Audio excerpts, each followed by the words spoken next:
Hello everyone and welcome back. It is Michael from Hallowed Thrills back with another video, and today I finally thought that I'd dust off an OG series from the channel.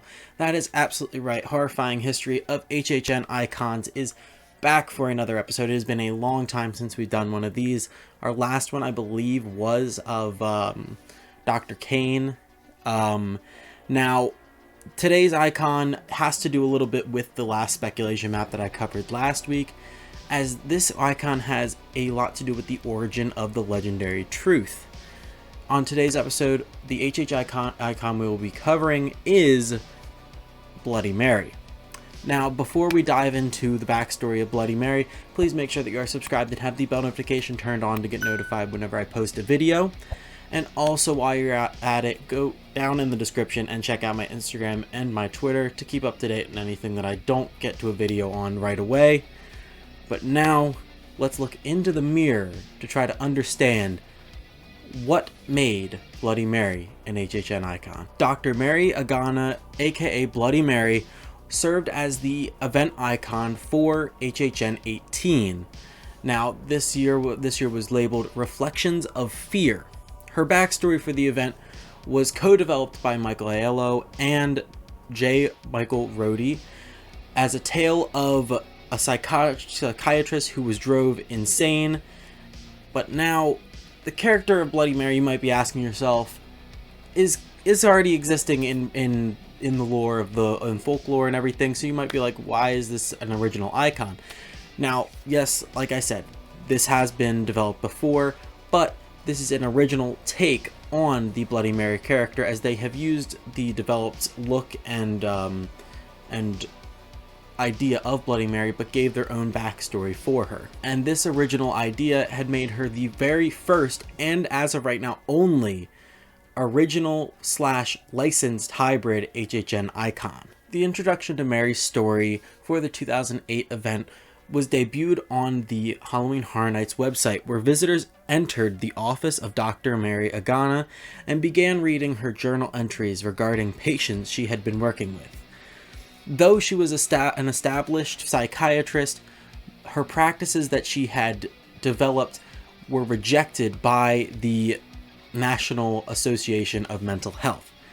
Now, throughout these journal entries, week by week, we were given more entries on the website which explained more and more about the things that she did to her patients using these techniques that she decided to use anyways. As weeks went by, it was evident in the entries that she was succumbing to insanity, and most of her techniques led to torturing her patients using their own fears as a catalyst. Now, 2 of her patients were sent to asylums, and then the 3rd was inadvertently killed during a session. Now, the week following the patient's death, it was read in a journal entry that Mary did enjoy the death of this patient, and inevitably following that, the appearance of her office started to decay a little bit. Following that, Mary continued to kill patient after patient, the last 2 of her patients that she had saw being one of the doctors from the Association of Mental Health, and then the other being Boris Schuster, a private detective for the Legendary Truth Collective. Now, he attempted to get information regarding many disappearances from Dr. Agana's office and was trying to get to the bottom of these disappearances. The week following the incidents of the doctor's death, a last journal entry was given on the website saying August 27th, repeated over and over again.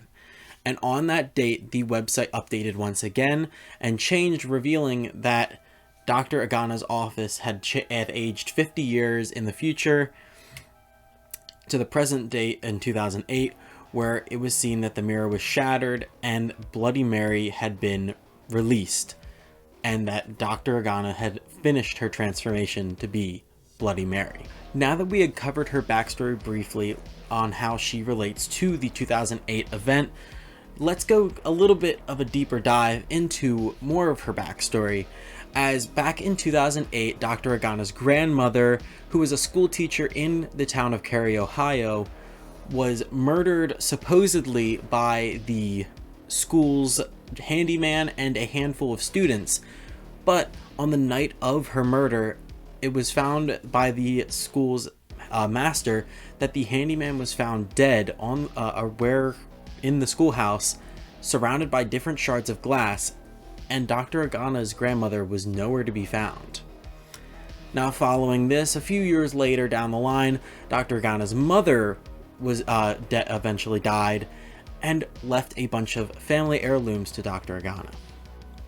Now, these heirlooms included some silver jewelry as well as a music box, which many attest to her going completely insane.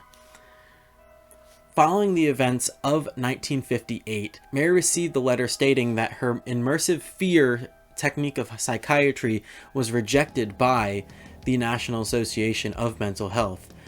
And following this, although that association was disgusted by this, Mary did continue her practices and did make her own office, which she titled Living Fearlessly, Specialized Treatments for Fear-Based Ailments. The main goal of her technique was to rid people of fears and phobias. After many months of work and a few disappearances of patients later, Boris Schuster, a detective from the legendary Truth the Collective, like I did say, decided to make an appointment with Dr. Agana to try to get to the bottom of this. Now, the night of August 27th, 1958, Boris had his appointment scheduled for that night. But on that night, it was found that Dr. Agana had been murdered. Most people suspected that Boris had done this murder, but it had been found out later that either one of her older patients from the asylum or one of the people that she had hired to help her out as an assistant, and eventually murdered her. But her body was never found, so Boris was found guilty. In 2008, 50 years later, after the events, the legendary Truth decided to open up an investigation on the disappearance of Mary Agana, and a field agent on the night of August 27th, 2008, had been investigating the office of Dr. Agana. Bloody Mary seemed to appear in the mirror that was evident in Dr. Agana's office, and then quickly, in a split second, disappeared, taking the field agent with her. For the 2008 event, all 8 of the houses involved the story and lore of Bloody Mary in some way, and involved all the different patients that she had tested on throughout her years as a psychiatrist. The first of the houses was Scary Tales Once Upon a Nightmare, which followed a patient who had a fear of stories that ended with happily ever after, which, to cure this, Mary surrounded the patient with inmates from the asylum who repeated storybook quotes until the patient said the safe word, which, when she finally did, the inmates brutally murdered her. The next house at the event was Creatures, which this patient had a fear of an octopus-like creature under his bed, but in the end, after Mary failed to cure him, she hung him with a noose instead.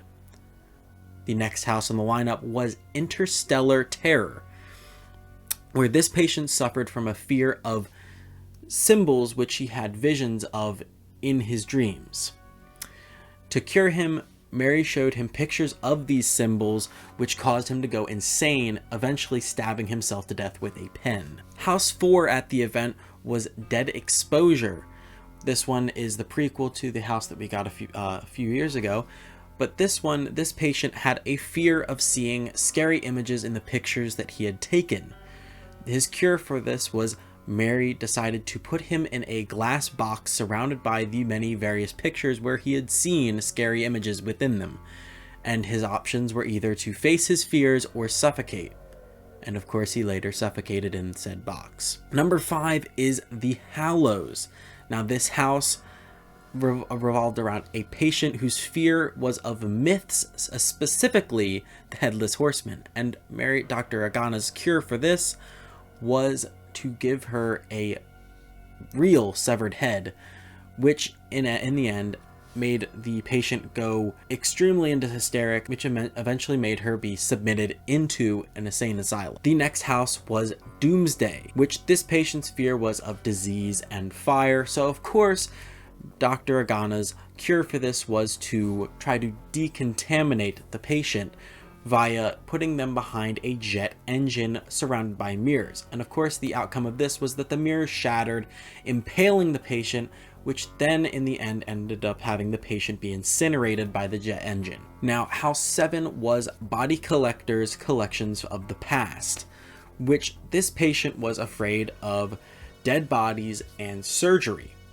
Now, unfortunately, this patient was, like I said from earlier, a doctor from the Association of Mental Health that did reject Mary's techniques, which, to get revenge on this patient, Mary decided to take a drill and drill a hole right through the patient's back. But finally, the 8th house of the event and final house of the event was Reflections of Fear. Now, this house was Mary's house and told the entire main point of the storyline and connected all 8 patients to each other. This took you through Dr. Agana's office, showed you off into the main storyline, as well as taking you into the mirror world where Bloody Mary was eventually trapped.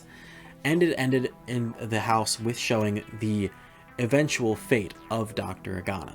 By far, Bloody Mary was one of the most immersive icons of the event's history, being built entirely into her event, continuing the story from the website to the houses and everything that was involved in it. I do not think that we will ever see an icon much like her ever again, or if we will even see her again, as there are many licensing issues with using the icon of Bloody Mary anymore. But that does not mean that we won't see Dr. Agana in any sense in the event anymore, as she is still an original character for the event. So maybe we will see Dr. Agana back at the event, or Bloody Mary back at the event sometime soon. Her last appearance was technically at HHN Light, where they did have her event map in one of the hallways, so it did show a little nod back to that year.